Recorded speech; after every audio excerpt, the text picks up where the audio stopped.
Well, hello there, and welcome to episode 87, and happy Halloween. I am one of the hosts here at CUZZO-OP, Arrow, and as usual, we have the other host of CUZZO-OP here. IV, aka Isaiah. I just threw a couple batarangs at you. What's up?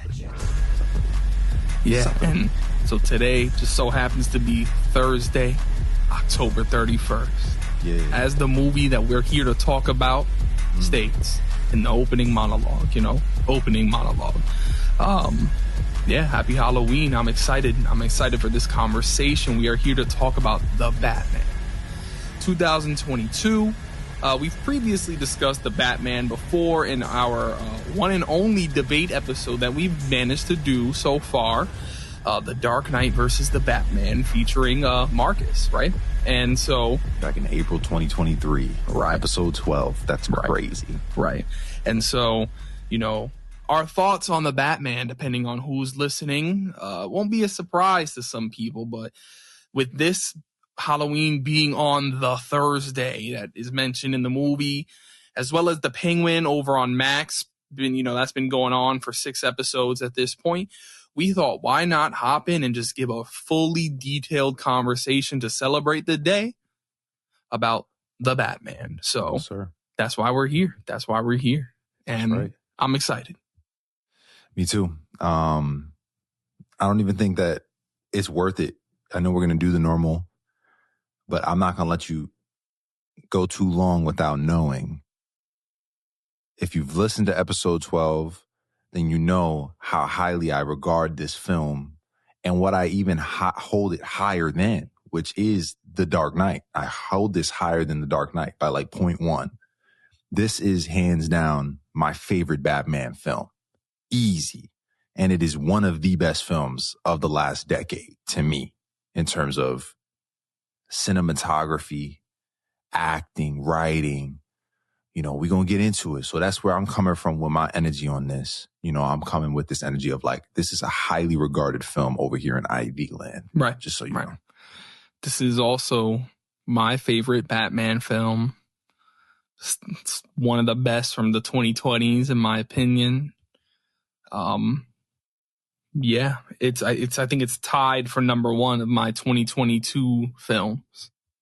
I think it's tied. So what was the other one, 22? After Sun. Oh, yeah. I still got to watch that one. And so I think for 2 different reasons, of course. But, with this, it's just I also have it over The Dark Knight. And we're talking, I made the decision over the last year of seeing the movie again and just thinking about preferences and objectivity and subjectivity and all that other stuff, I'm swinging full since I was, I was like mid-9. I'm like, you know what? I'm going to give it the 10. I'll give it the 10.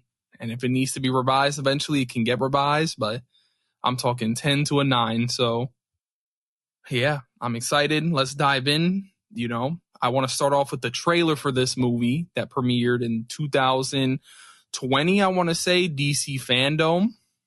One of the best trailers I've ever seen. Straight up. Ever. Hands down.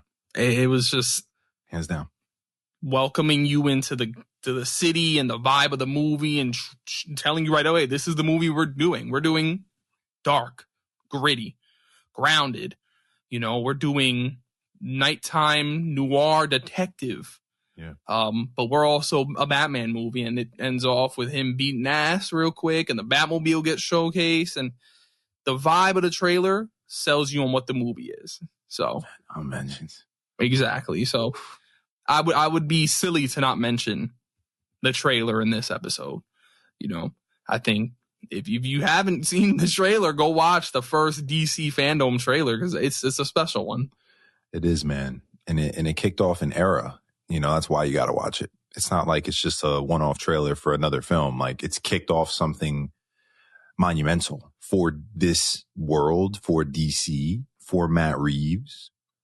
Such a great trailer, bro. That the chills I got when he's, no audio, no music. Like, yeah, it's like, it's like that. Oh, and the fight scenes are gonna be like that. I can't wait for this one. That was the energy. That was the energy right for me. Absolutely. And so now, I mean, I'm just going to be simple, straight up. I'm going to take this and I'm going to take it through our pillars that we have here for movies. But I also want to talk about, you know, before we even talk pillars, how did we watch this movie, right? Because I was on board even when they just announced Robert as Batman. Because everybody, Twilight guy? You mean the guy who from yeah, because in my head I'm thinking, let's not shut this down, bro. And then I watched Tenet, and I saw him in Tenet, and I was like, oh yeah, come on now, what are we talking about right here? You know, and I only recently watched like one of his, if not his most critically acclaimed performance in Good Time. I only have recently sat down to watch that movie. How recently we talking about? We talking about within the last 3 weeks. I've sat and watched that for the first time. Okay. But I am not someone to necessarily shut someone's casting down because of a role they played previously, you know, and we've seen it time and time again with like Heath Ledger. Oh, Heath Ledger playing the Joker. What? Now, personally, I'm tired of it because of the way the fans have made him this like ultimate king of, but point being, just let's stop. And so I've been on board since day one. And when I went into the movies to watch this, it was early in the morning. I'm talking really early in the morning because I'm like an early movie goer. Right. Because I like the rest of my day being able to come home, be home by 2. So we went mad early, me, Austin, and Quinn. Shout out to the game. And the first 10 minutes of the movie, we kind of all just looked at each other and we was like, oh, this is about to be special. And then we walked out of there and we were just like, all right. Yeah, that was it. No, that was that. And Austin's a huge Batman fan. Like, I looked at, yo, how you feeling right now? He was like, yo, I'm floating. I feel good. And that was the feeling of watching that movie in theaters. And then I ran it back like maybe a month later in theaters. I know someone that went and watched, I think he said 5 times in theaters. Yeah, no. So my initial experience was, oh, that was one of them ones. It wasn't one that needed to grow on me. And even then it has grown on me, but it was one of them ones. I was like, oh, this is that special shit. It's that special shit. So what was your experience going in and coming out like? Yeah, man. I think, you know, I went with the homies, went with Brian. Brian had already seen it before. I usually like to see movies like this with people who are seeing it for the first time as well to get that raw feel. But Brian was like, yo, this movie's insane. So I got to see it. I'll come for my second time with y'all. And then Steven, the homeboy Locke, you already know, shout outs. We went and saw it. It was his first time as well. So all 3 of us went. We hit a late night show over in the Palisades. Shout out to AMC. And bro, I do have to say one thing. I had to use the bathroom. And I never like using the bathroom during a movie, bro. And I had to use the bathroom probably like 65% of the way through the movie. I went to the bathroom as fast as I possibly could. But I did miss something super important contextually. And as a result, it made me feel like the back end of the movie, there was a piece of the puzzle that he had discovered that I didn't discover with him. So I was discovering it through my friends. And I was so upset because other than that experience, this was literally already a 10 out of 10 experience. So I think it played a role, in my opinion, on the third act as well, which was unique. I usually don't have to use the bathroom during a film like this. So that's something I had never experienced before. But you already know. I went back and watched it again by myself. Once it came out on HBO, I watched it. I made my wife watch it. I now personally own this. I own this film digitally. You know what I mean? There's only a couple films I got digitally. The Batman is one of them. Oppenheimer, Dune 2. You know, I'm talking about these hot. So I've watched it ad nauseum at this point. And I just watched it about a week ago for the purpose of The Penguin, which I'm now getting into. So. Okay, nice. I mean, I watched it in preparation for us recording this again after watching it before The Penguin released. Right. And in fact, I mean, there's a chance if you're listening to this episode, I'm probably watching it right now because how can I not celebrate on the night of? So, and I've done it 2 years in a row now. This would be year 3, in fact, where I've watched The Batman on Halloween. Yes, just coincidentally. And then now I'm kind of making it a thing, I guess. So, yeah. I like I want to start off pillar wise, sound and score. Yo, bro. Underneath the branch. yo. So I'm happy that we get to be here for this conversation right now because I got a hot take. What's the hot take? But no, say what you got to say first, bro. I feel like it's hard to even go through these pillars without explaining more about that experiential story in the context of sound. And I mean, by all means, bro, we're talking about one of the best opening scenes I've seen in a film in my entire life. Easy. And sound is a major part of that. Cinematography, which we're getting to next, as we do here at CUZZO-OP. Also, you know, I'm talking about like the closeness of his journal entry reading. Him right here on the mic versus being back here on the mic with it. They were so intentional about the sound of his voice being the first thing we hear while seeing this world. And I just love the intentionality from the sound right from the beginning. I love the music. I love the score. I love all, and then the sound effects. There's a reason why they've been nominated. There's a reason why they won nominations for these things. Even the patter of the rain, man, the rain on the ground, the way that it feels, it was Gotham. The character of Gotham wouldn't exist without the strength in score and sound that exists in this film. And the character of Gotham is very much present throughout the entire film. So, of the freaking tape, dog, it's everything. It's everything. They knew what they were doing. That's all I'll say. But I'll pass it back over to you. Go ahead, drop your hot take. The song use, right? Oh yeah, underneath the brilliant for the opening 10 minutes of the movie, right? Because now there's like the debate. Well, the opening is technically the Riddler killing the mayor, but DC recognizes the first 10 minutes as the opening, so I rock with DC. I like the use of the song at the beginning. I'm not crazy about it coming back at the end for his ending monologue. Yeah. I'm like, oh, I wish they would have just kept it the ending monologue, but I guess, you know, they want to have the mirroring of the opening starting one place and ending another, so I can forgive it. Right. But it felt less needed for that second, you know, and I feel like sometimes that second time could kill it straight up. But I don't think it did, but I also didn't need it. I think part of why they did that, if I had to like defend and be a devil's advocate, as you know I love to be with you, is there's definitely that like beginning to end, who he was in the beginning versus who he is at the end kind of dynamic. So I guess it was almost like an easy way to get that across, but I hear you on it could have been still accomplished in a more intentional manner, especially when so many other aspects of the film were done in an intentional manner. You know, the lyrics of that song in the opening do fit his character as the brooding, right, you know, kind of isolated. So why is the guy who's supposed to be a representation of hope?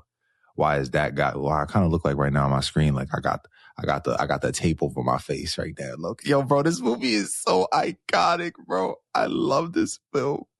Yo, just you go ahead, Willie. Tell me what you thought about the sound, man. So the sound wise and score wise, I mean, Michael Giacchino did the score for this movie. I love Michael Giacchino. He's actually my favorite just composer in general at this point, straight up. What I love about what he did with the score of this film compared to other things in the past, and I mean, I hate to reference The Dark Knight again, but I'm just going to because it's like a leading example for me.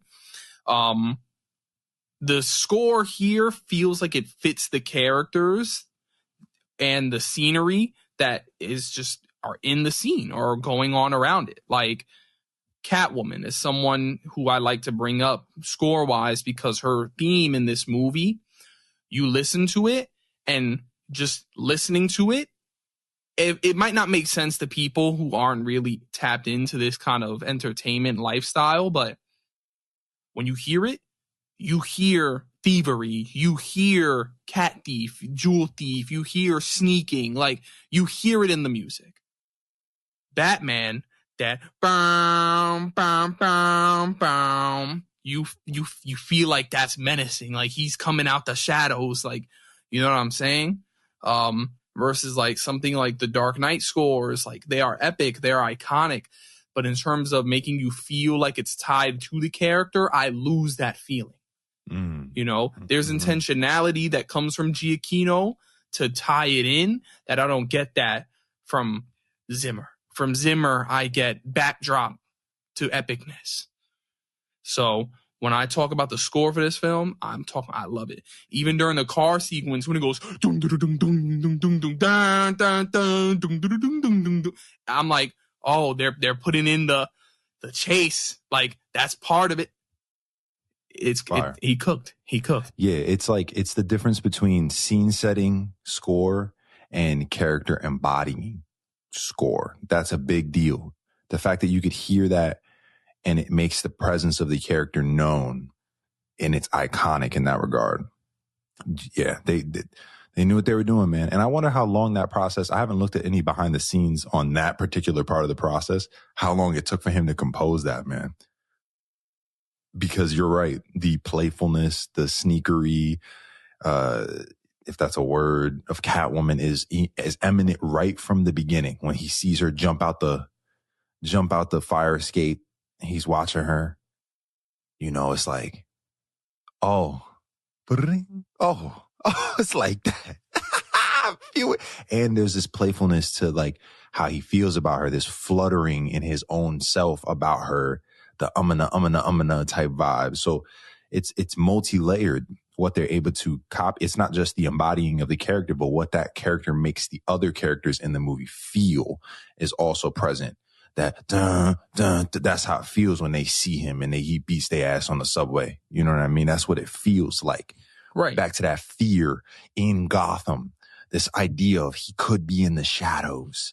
Like the music just matches that vibe.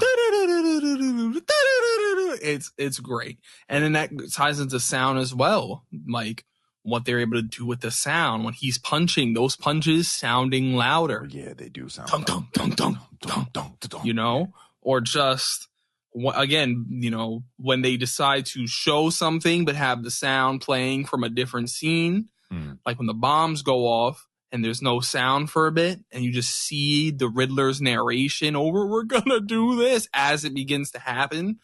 And it kind of puts is it happening or are we imagining this? But then, no, shit, it's happening. Once the sound kicks in, you're like, oh, nope, it's going down right now. But, yes.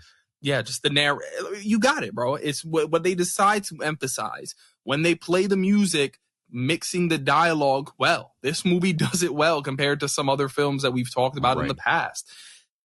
I think it's straight up a 10 out of 10 in this section. I don't think I have a problem. It's a noir-like.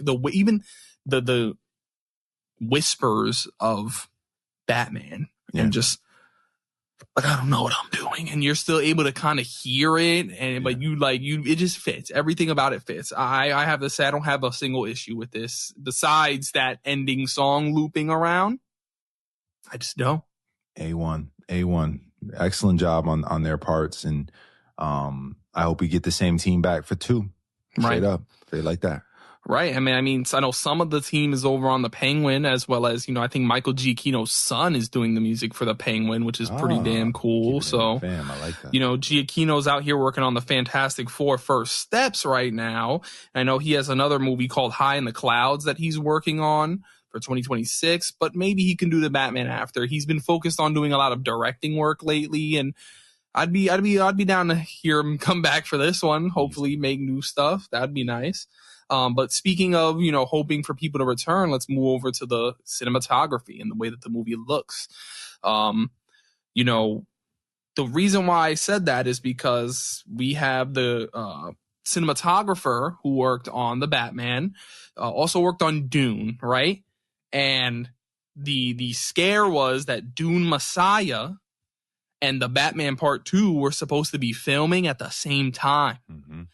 And straight up, being honest, I know that if he was going to pick one, he would be going over to Dune, bro. Of course. Like Greg Fraser would probably pick Dune. But now Dune is filming later than expected. So maybe Greg Fraser could come work on the Batman Part 2 because the Batman Part 1 is a beautiful movie. Beautiful. From the opening bit where he's looking through the thing at the mayor, just stalking him, and you have this weird sense of like creepiness to him standing in the back like that. You just see the glasses. And then don't get me started about the Gotham and everything about that, bro. It's even one of my favorite shots of the movie is in the end, and people don't give it credit, but just what the movie ends on, that final shot is fantastic to me. Yeah. And beautiful shot. He cooked, and so I need him back on this. You know, Gotham wise, the way the Gotham looks, it's a character, like you said. It's beautiful how he's able to make a character out of this. Like, yes, I think Greg knows that so well. You know, if you think about Dune, since you mentioned it, you know, the element of the desert in Dune is a character. He's very good at making environments via his shots, his photography, his looks, his vision.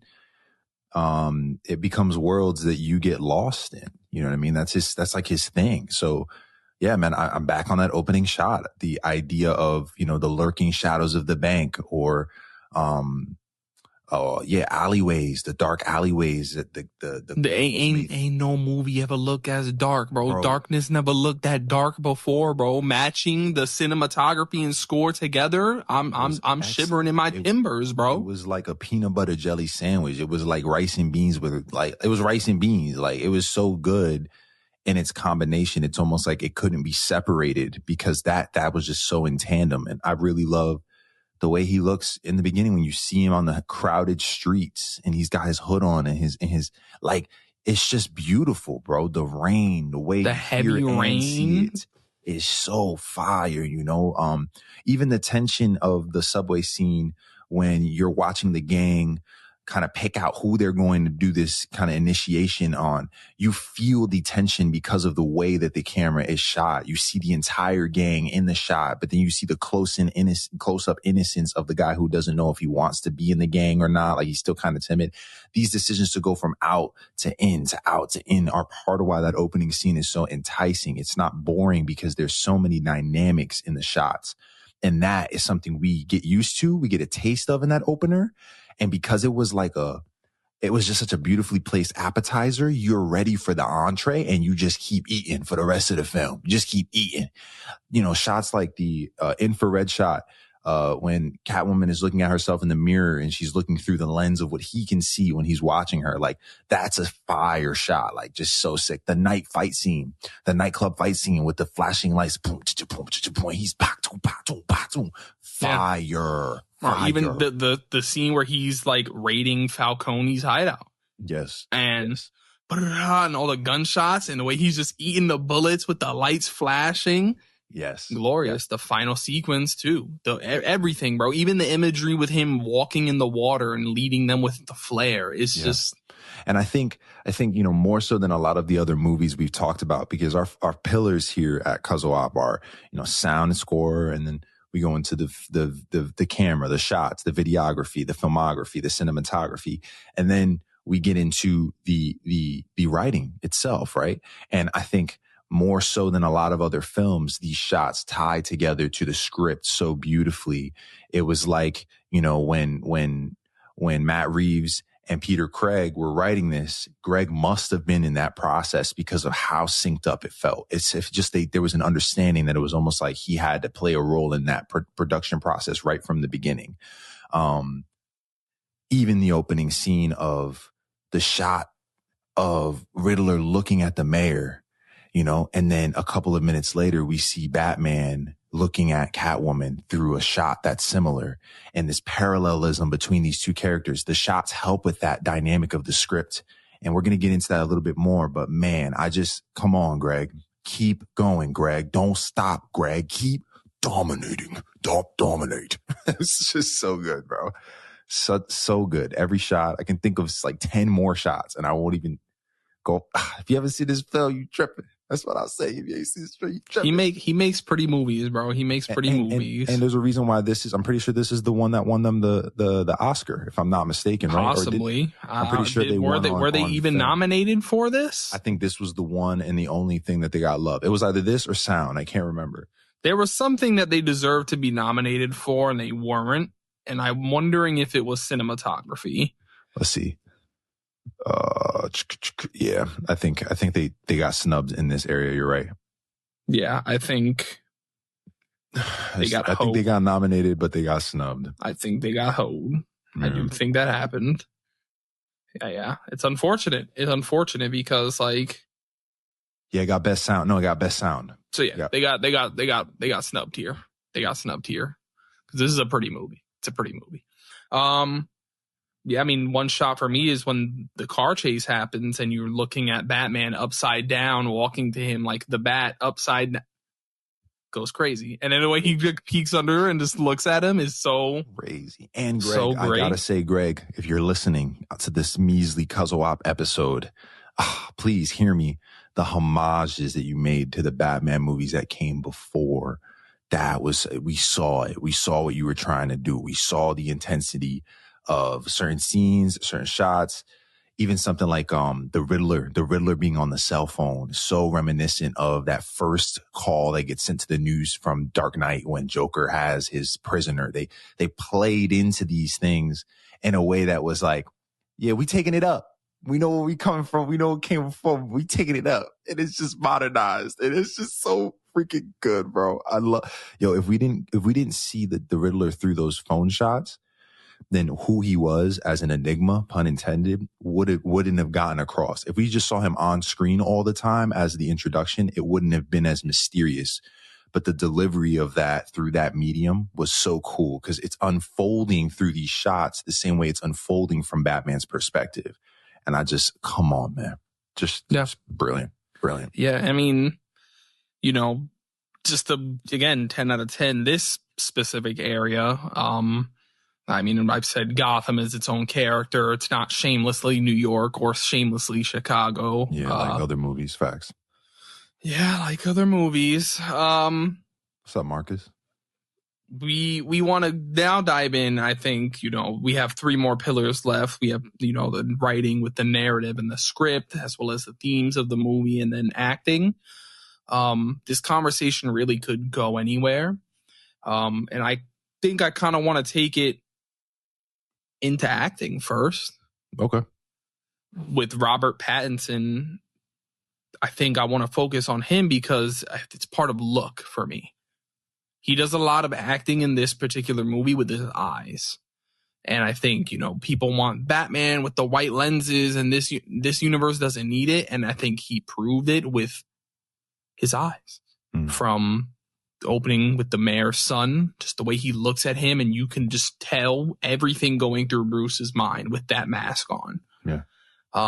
In the church sequence at the funeral when he's looking around and you see him looking, you get what he's glancing. A lot of the acting from him in this movie, it stood out to me when he's not speaking. Right. And then when he is speaking, I love it even more. Because he doesn't sound like he's gargling a jar of nails. He's not using a voice modifier. He's just whispering loudly, which is awesome.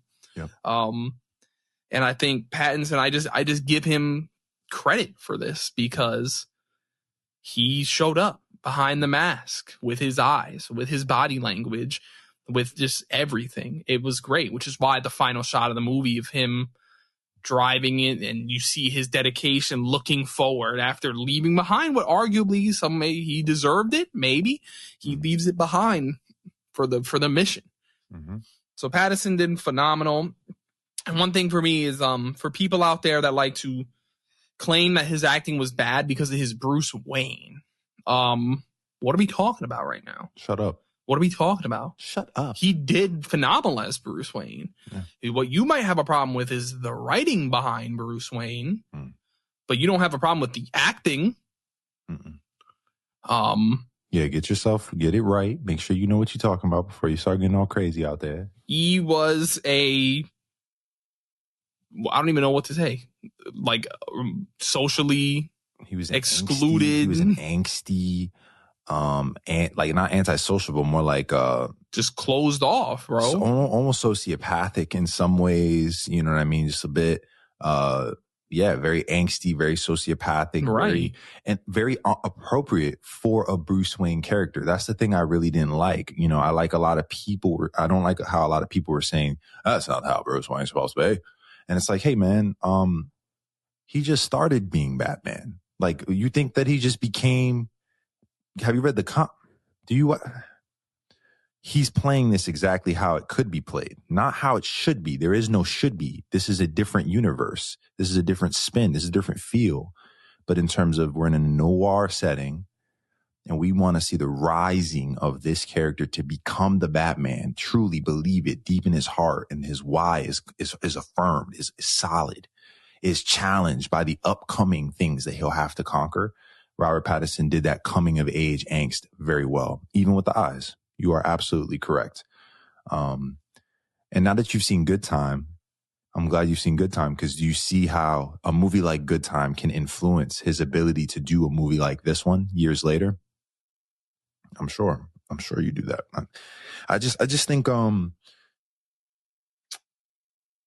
I just think that at the end of the day, man, I hope Robert Pattinson sees this as one of his best pieces of work. And I feel like there's this negative stigma when it comes to superhero movies, that it's almost like it doesn't go on par with like an ordinary film or like a new IP. Sometimes people will like almost minimize the successes. And I'm even guilty of this, you know, shout out to Tom Holland. But at the end of the day, it's like, what he's done here is elevate this character to a place where it needs to be studied at this point. You know what I mean? I feel like if he can do the same thing he did here with the next couple, we're going to have something to study. That's all I'll say. Yeah. That's all I'll say, man. Like Zoe Kravitz as Selena Kyle, for me, she was cool. I liked her. Selena Kyle, I liked her Catwoman. I mean, as an opposite to this particular Batman and Bruce, I think it worked incredibly well. Yep. Yep. I wasn't a fan of Anne Hathaway.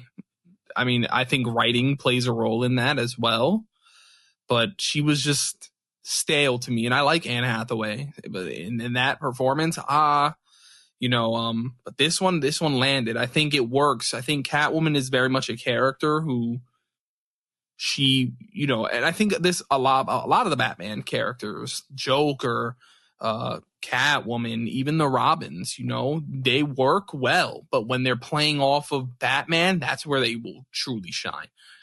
And it worked here for me. Incredible. I thought she was great. Yeah, I love Zoe Kravitz. I love what she does. I love when she's outside, you know, Mad Max, loved her in Mad Max, Fury Road.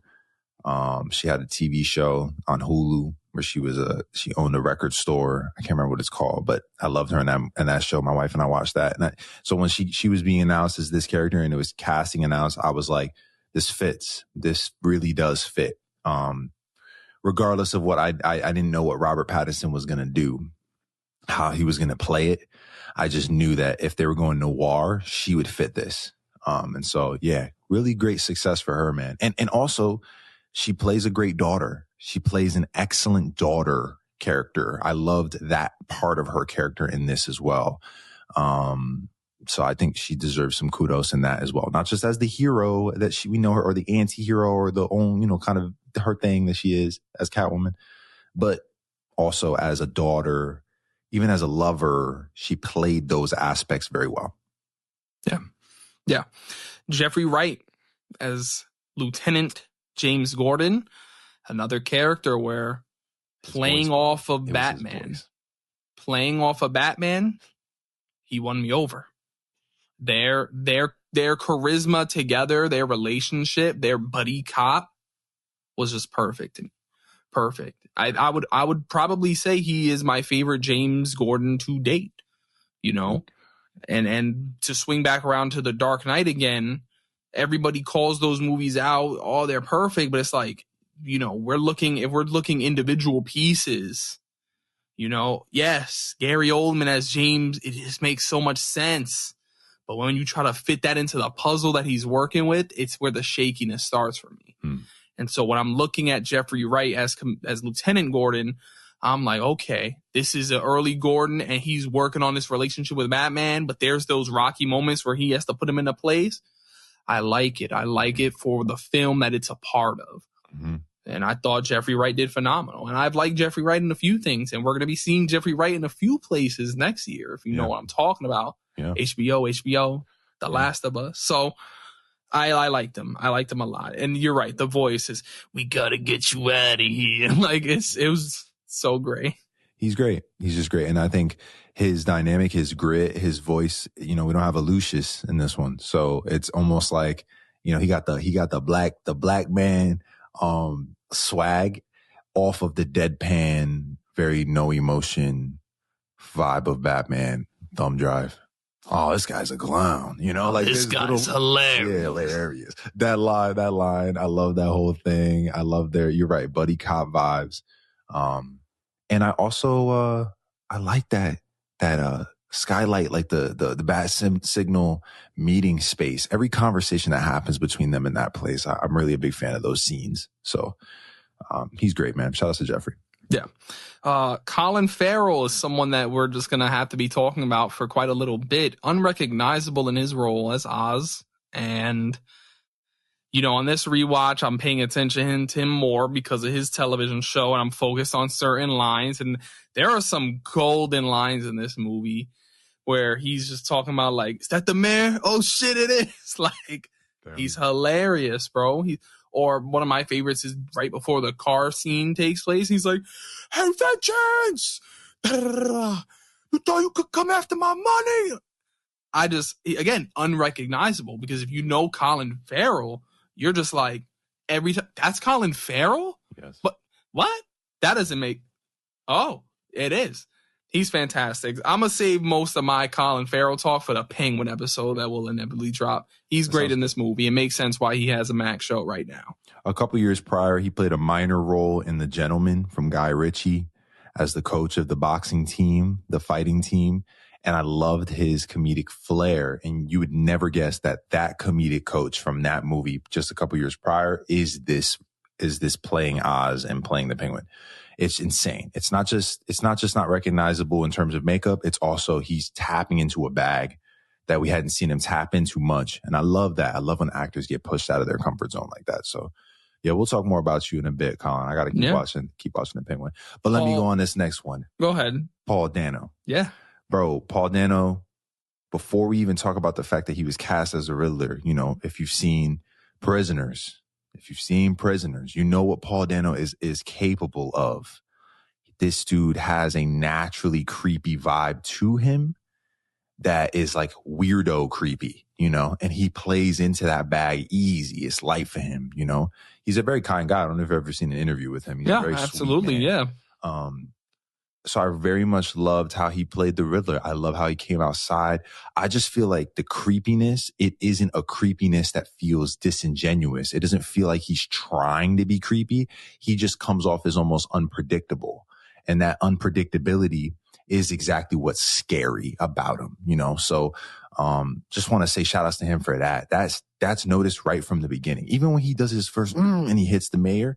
It isn't this like yeah, you're going to get yours. It's more so like he's kind of fighting himself while he's doing it at the same time. Like he's psychotic or something. And, as the movie unfolds, he becomes more and more enticing with each scene. We saw him in the car scene with the DA. Like, come on, bro. So good. Come on, Paul. Or I like the phone calls, bro, where he's like, you came.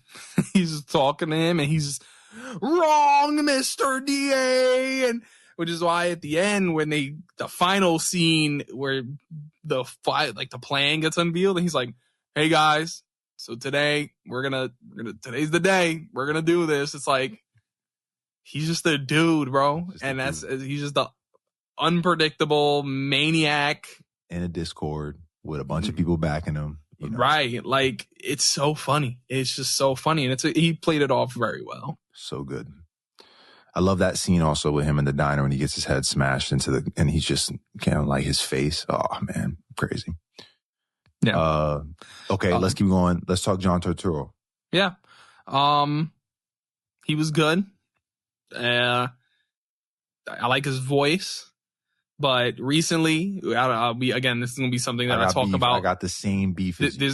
I want to talk about it when we get to the Penguin. He said something recently that we'll have to talk about for the Penguin. It's so stupid, in my opinion. I think what he is saying, okay, I can respect it if you weren't in the Batman, doing what you did in the Batman. Easy. So maybe it's something that's happened between 2022 and 2024. Maybe changed his heart. Maybe. But for what he did in this movie, he was good. I like the voice. He was cool. I think John Turturro, you know, what I liked about him, and there's another movie that he's in that I'm trying to remember what movie it is. Was it all those damn Transformer movies? Yeah, it's definitely the Transformer movies. That's definitely what it is. You know, there's this aspect to him that he comes off like he's better than everyone, and he plays that role really well. And that's like his little bag he gets into. But what I thought was very good from him in this film was this idea of like being a schmoozer. Don't you remember, Bruce? Me and your dad, we were best buds. Like talking to him. You got the prince of the city here. You know, I think it's really cool how you feel that at that funeral scene, you know, from then onward, when it unfolds as this villainous character, even the fatherly way him and Zoe bounce off each other. Even him and Bruce, when Bruce goes to him unmasked and he has that whole conversation with him where he's like, oh, I thought your daddy would have told you. And I thought that was all great. Yeah. Yeah. Really good. Last one for me is Andy Serkis. Course, as Alfred. You know, he was my Penguin cast, so for him to get Alfred was something. But we don't get much of Alfred in this movie, but what we do get, I like, because it's an Alfred that cares for Bruce, number one, helps him, even though he has questionable doubts about the Crusade. He helps him because he wants the best for this boy. But he'll talk back, and I like the Alfred that'll talk back. I don't like the Alfred that's all like, okay, let's go, Bruce. And if Alfred's gonna talk back, it's gonna be before like he decides to leave. He'll have no problem talking back to him on a random Tuesday. It's not gonna be something that's built up over time.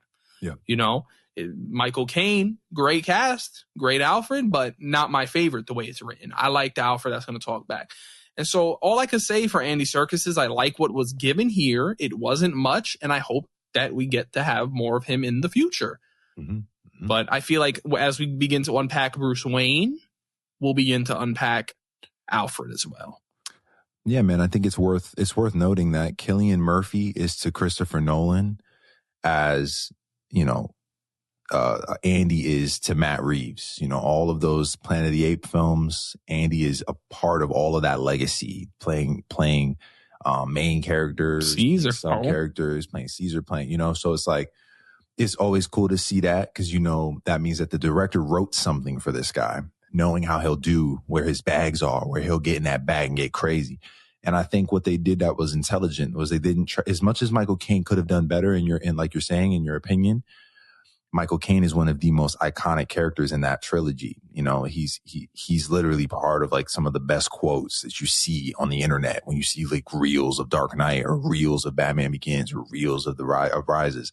So they didn't try to match that energy. They let him become somebody different by also letting this be a different point in the time of the Batman. So I love that he plays that fatherly role toward Robert Pattinson in the way that they rally off of each other. Very cool. You know, you feel it when Robert Pattinson grieves for his, you know, demise or near demise, or that scene in the hospital. Such a beautiful scene. Yeah, man, I and even Andy's innocence, you know, there's a level of Alfred doesn't want to believe certain things that could be the truth, you know, and you feel all of that seamlessly. The best thing we always say about actors is you don't even notice they're acting, you know, and that's something Andy, I think, did really well as Alfred. Yeah. Yeah. So, I mean, that's really it for me. There is one more actor here that kind of plays a role that is yet to be explored much. Barry Keoghan is in the movie as an unnamed Arkham prisoner, and that's still what the official casting calls him today. We all know who it's supposed to be. There was a deleted scene. A decently sized deleted scene if you haven't seen it. And that being said, I mean, I think Barry's a phenomenal actor. And I think if people are willing to let him do what he needs to, we could be getting something special. I agree. Now, the question is, will people let him, or are they too busy sucking Heath Ledger's penis for the last 16 years? That's my question, and I won't be able to find out for some time. I don't know, man. I mean, R.I.P. Heath. But you look at Joaquin and what he's done, and we'll have this conversation sometime very soon when we talk about Joker 2. But it's like, we got to let it go and we got to let him cook. And if you've seen that deleted scene, then you know that it's worth it. You know, if you trust the sound, the cinematography, the world of Gotham, and the setting that this character gets to be in, those all play a massive role. And I think that Barry played into that very well, even just in the 9 to 10 minute scene, the deleted scene, even his time in this film with a couple lines to the Riddler. So yeah, man, this was a stacked cast and everybody showed up to play the game. They brought their A game. There's not a single weak link. Even the little cameos, the DA, with the way he was sly in the club and it was, and he's like, please save me, please. Like, there's this vibe to it that's Mad Gotham. Like, yeah, that's Mad Gotham. Chief McKenzie, his vibe, the way that Con O'Neill played that was brilliant, even the commissioner was definitely Commissioner P. Savage. Like, that was, I loved the challenge for Batman to overcome. They just all play this aspect and why Gotham feels the way it's supposed to. There wasn't a single piece that felt out of place. Yeah. Even the like you said, the commissioner, or it was somebody else, because the commissioner dies. There's the other cop that he sounds like a huge smoker. What are you doing, Jim? Him? I love that, but it felt so real. It felt like someone that would be in that role. So. Let's talk about the rest of the movie, bro. Themes, script, narrative, all together, man. I mean, this is a very quick part because, I feel like we've done a lot of praising to this movie, bro. We can go back to the episode 12 and hear some of our points on that too. Right. But just following Batman for the most of the runtime, just trying to unfold this mystery. And some people have said, he doesn't even do anything. Like, everyone else does it for him. Hey, bro, I'm tapped in. I don't really give a shit, bro. I'm watching this and I'm like, damn, Batman failed. How does he come out of that? How does he fight that? What does Batman look like at the end of this to the people of Gotham who he has supposedly failed? Yeah. How does he become better? Yeah. That's what I'm looking for in this. But I'm also looking for the fights. And they showed up. Straight up. Easy. The top 3 fight sequence of a Batman live action history is in this. Absolute. 1 or 2. You ain't calling it, not 1 or 2, sorry. 2 or 3. You ain't calling it 1. 1 still going over to Ben Affleck from Ben EBS. Affleck got that right now. Yeah. But Pattinson in the little arena, his whole sequence where he's swinging around, 2 or 3. I'll hear it out. Keaton from The Flash is 2 or 3, so they could battle it out, whoever they want. But I'm just in awe of like the slums of Gotham, going around to the dark buildings and finding out, so we're not looking at this key. We got to eliminate the letters to get drive. Now we got to go back to the mansion and go into the garage. Now we got to go over here and then we got to do this. Now we got to go to Catwoman, back to the Iceberg Lounge. I just love how open and how like lived in the city feels. But in a Batman comic, you also have the recurring locations. And so going back to the Iceberg Lounge 5 different times in this movie. And making it work by having that opening door scene and the, it's him again. Like they play that really well to have that continue to flow and you be invested. Yeah, really well written in that regard. Yeah, it's great. His back and forth with the Riddler, like you were kind of talking about earlier, just them mirroring. Before you get to that, my big thing here was that, we've seen so many different Batman iterations, and the one that has a lasting impression on our generation is The Dark Knight, right? It is the Dark Knight trilogy. And one thing that Bruce in that, when it's played by Christian Bale, because of his richness and his wealth, there's not a lot of like I've got to solve this. I've got to be a detective. You know, this is the world's greatest detective is one of the taglines of Batman. And we haven't really seen that put to wax in a live action way all the time. Right. They did that so well here and they knew that. And so the entire narrative is tied. The development of this character, the growth of who Bruce is and what he really comes from as a Wayne, that's all tied to mystery. It's all tied to him solving the mystery. So you can say everybody else does this, but when Matt Reeves was writing this, like he knew he wanted to make sure it unfolded as a clue right before Bruce's eyes, the same way it unfolds for us. And that is why there's a pace that's quite immaculate to the entire film. Man, come on, bro. You don't always find great writing like this for a superhero film, bro. It doesn't always happen. This is like a really special moment. Right. This arguably might be my favorite ever. Yeah. Just because of the way it carries itself from start to finish. I'm with you. It reminds me, if we have to talk about that level of uncovering of Winter Soldier, that spy vibe also had that type of tone. Who's really him? How did he really get here? What's the real reasons? You know, and some of the best things that come from Marvel have that tone to it. You know, it's this level of what we don't know because things are so grand that the small details mean so much when well conveyed. This film is built on small clues. All of who Batman is built on small clues. These little riddles in the card, you're in there trying to solve it with them. You know, they knew what they were doing. We saw the first trailer and they introduced that concept. It blew the internet up. Everyone was trying to solve it and figure it out and buy in, you know, and they could go so many places with this, bro. If they go Court of Owls, if they do Ice, bro, they could do Mr. Freeze. They could do so many different things. And because of the detective nature of this version of Batman, we're always going to be invested in the new mystery. We're always going to be invested, I feel like. And so I just really applaud them for that, bro. They did that so well. Right. So well. And I like just, again, the mirroring of him and Riddler. Like, jeez, that's just so great. Just both hiding behind masks and doing what they twistedly both think they need to do. And by the end of the movie, they're both wrong. Like, they're telling you Batman is wrong by the end of this, which is why he changes from vengeance to hope. To hope. Because he was going about it the wrong way. Yes. Which might help him travel a new road and a better road for himself. And, you know, the Riddler is tied into that. Yes. He's tied into him very, very much so. And Riddler knew it. Yeah. And the only thing I always loved about Riddler, it's why he is my favorite Batman villain, is how wrong he always is. Right. No matter how much he thinks, he's not.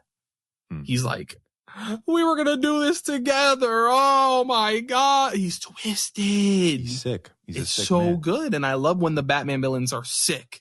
He's sick. Not just bad guys, but they're sick. They are twisted. They're mentally ill. Yep. And this dude he was mentally ill. Yes. And you read it that way. Absolutely. And I think what they did that was so good was they didn't let that come to its crux of a point in them as a theme until he sees him on the other end of the jail, in the jail cell. And he realizes the only thing is we didn't get Bruce. And you're like, oh snap. So his identity isn't uncovered. And then it leads to this last leg of redemption. And I love that that's the point, that if you take from that point backwards, when he finds the sins of the father on the wall, watching the clips and realizing the corruption of the town and how tied into it his dad was, and all these things about that tying of the orphan. And then you look at this concept of when they put these masks on, they can become someone that otherwise they can't be.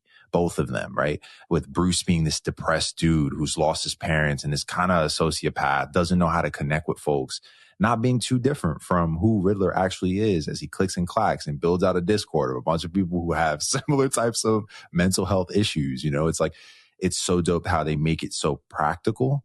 And that practical dynamic is then again, like I said earlier, visually depicted. You can see parallel shots right from the beginning. Scoping on Catwoman from Batman's perspective, scoping on the mayor from the Riddler's perspective. There's these pieces that are so subtly suggested that if you're playing detective work, you can get more out of every watch. And that's when you know a movie's well written, well paced, well structured. I just love that, man. I love that. Another thing I also loved about this movie, bro, was there's this theme. I know we're going to get to themes, but it's kind of all tied together of there's this cowboy vibe, man. There's a cowboy kind of westerny vigilante vibe. How? Well, when he steps and you hear the kind of like almost like spurs on his boots because of the metal in his suit. And there's just this like weightiness to what he does. He's a vigilante. He's trying to solve it all and has all these different people he associates the journey with, but it's really all about him in the West trying to figure out how, like they really rode that noir, which is really where Western kind of comes from. Ooh, they rode that to the boots, bro. He pulls up with the whip, and the whip is this kind of like old Mustangy vibe with the Batmobile. I was like, yo, they know what they doing, bro. It was so well done, man. Whether we talk about that or we talk about light and dark or we talk about the corruption and the power, or we talk about what you just said, vengeance to hope. There's so many places that make this a coming of age film for Batman as a character. And you got to respect that. You got to respect when someone who you've known and probably grew up loving to talk about, if you love superhero films since a kid, can be broken down, boiled down to this human that tries to rise above his own depression to become someone of hope. It's just really well written that they did that, man. Right. Sheesh. Right. You know, people will say, oh, I've never seen the Batman that I believe him to be. Right. And I don't think there's ever been a Batman to truly nail it in live action so far. But I think right now, as it stands to me, Pattinson is the one with the most potential. Yeah. Same way I feel about Tom Holland and his Spider-Man. Yes. Is left open with the most potential to reach what everybody thinks that character is. And so, you know, for me already, Pattinson is battling for number one. He's battling for the number one spot. And where he finds himself at the end of this movie, it can go in so many ways. And I'm so excited for the Batman too. Yeah, man. Because what's left, right? The city's in shambles. You know, we'll know more once the Penguin comes to an end about where we might be going. But the city's in shambles. Batman needs to change his image. He's started to do the work. He needs to change his image.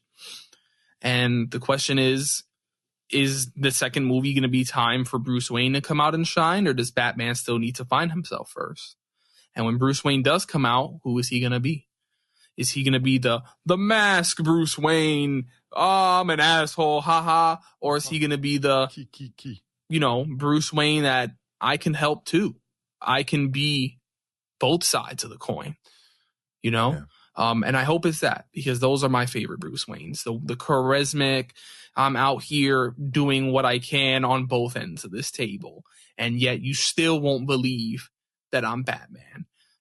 That's what I'm there for. And I think they dropped hints at it in this movie with the woman running for mayor stating there's so much more you can be doing for the city. I think it's a super, super small seed planted that we'll be able to hopefully see as this crime saga continues. Yeah, man. I think that they're teeing themselves up to, I mean, even with what you just said, the version of Batman or the Bruce that you want to see is, I think, who we're going to get. The way that Alfred is trying to lead him toward a point of light, he's unable to be that version of himself while depressed. But if the Batman journey of him in this movie helped him to find a stance of hope, then that hope would hopefully follow him into his Bruce Wayne, his real life. It's something he learned and took home for himself, while also trying to give it to other people. You know, they say you can't take people anywhere that you haven't gone. And I think that he went somewhere in this movie. I'm hoping that it translates like you're saying. And I also love the idea of, okay, well then what is innately a good person? You know, is Bruce trying to be a good person? You can introduce a plethora of villains in the Batman world that can challenge good versus evil. That concept can come in so many ways. And we know that Joker is coming. So what's that going to be? Is it going to be this stereotypical chaos? You know, this fear, taking the fear that he once was manipulated from his previous identity and saying, well, what's the difference? Or are we beyond that because Riddler was using fear as well? There's so many things that kind of we're left asking questions about. You know what I mean? Shout outs to Enigma. You know what I mean? I'm excited, bro. I'm excited because we're getting reports that Reeves is saying that he hopes to do more episodes and shows like he's done with the Penguin, where he gets to isolate or really focus on a specific character and add more to this realm. And if this is something that Gunn, who we know is taking over DC, loves and is letting him do and letting him play in, then it's with hope that we would get more, not less. And that'd be so good. Yeah, absolutely. So my question for you is, who do you hope is the villain for the Batman Part 2? I only have one answer. If the rumors are true, we've seen that the Penguin takes up right after the Batman. The rumors are saying that the Batman 2 will take up right after the Penguin. There's somebody on the Penguin that could be a nice side villain. But if we bring in the Batman to the winter season and we bring in him to the Christmas season, I'd be interested in what a epic crime saga from Matt Reeves, Mr. Freeze looks like. But if they go hush, hopefully they could differentiate him from Riddler. Yep. But Mr. Freeze could be interesting because I think there's a way that you can make him fit into this universe without going too fantasy based if Matt Reeves just wants to keep it grounded. And I think out of all of his villains, there's some real heart that you can find in Mr. Freeze that would be interesting and life-changing for Bruce in his crusade. And that could be another area where he recognizes that maybe he needs to go about doing things a little bit differently. That's a good point. So that's where I'm at. Yeah, I think that's a great point. I mean, obviously I would copy you in terms of if it was going to be Christmas theme for real, and that's what they're going with. So I think I like that, Cole, but I also am okay with multiple villains. I'm not against multiple villains. I trust Reeves enough to be able to do that. We've seen him do multiple antagonists in the Planet of the Apes multiple times. People who are on his side with Caesar end up twisting and not being on his side, even though they initially were rising against the same person, enemy of my enemy is my friend type vibe. There's also a level of what comes before is part of what might, I'm thinking in trilogies because that's all I know movies to end up being.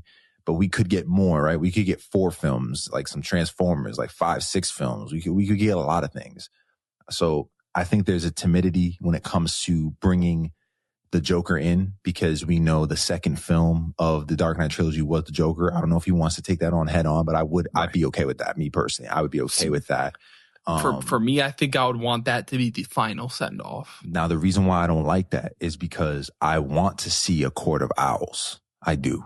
The Gotham Knights as a video game has got me in this place where I realize that the Court of Owls and their connection to all of these other villains, even the way it has the Penguin on his toes, that as a dynamic is kind of eerie. And I like that. So I would like a trilogy. And if at the end he has to face this like mass org that's kind of pulling the strings behind all of what he's been doing for the last couple of movies, that would also fit this vibe perfectly. So I don't know. We'll see. We'll see how it goes. All right. So, I mean, I feel like as far as where we can take this conversation, there's much more that we could have explored. But I think at the end of the day, this was the praise I was ready to just sit here and lay out on a specific episode where we can just let it go. And, let it fly. We'll be here for the Penguin episode. Yes, sir. We'll be here for the Batman too. You know what I'm saying? These are things that are just important to us. They're important. They're going crazy. And, in a day and age where people are questioning their ability to consume and enjoy this particular type of media, this is I'd say a topic of conversation of, well, there's elevated stuff out here. Mm-hmm.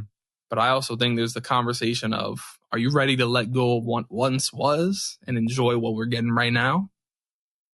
Come on. That's all I'll say. 10 out of 10 for me. Objectively, it's not possible. But if I could get as close of objective as possible, it's a 9. It's a 9.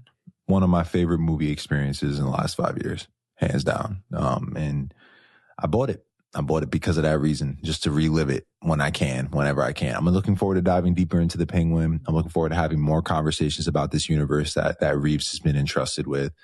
Well-deserved. Congratulations to all of the actors, the producers, anybody involved, even if they just move cables on set. It's felt this movie is very special. It has a special nature to it. Anyone that doesn't see it as special, I'm sorry. I'm sorry that you haven't been birthed with the vision to see common sense greatness. You're tweaking. But hey, man, It is what it is. Yeah. Shout out to Marcus. Yeah. Happy Halloween, everyone. Happy Halloween. Happy Halloween. Thank you for tapping in to another episode of CUZZO-OP.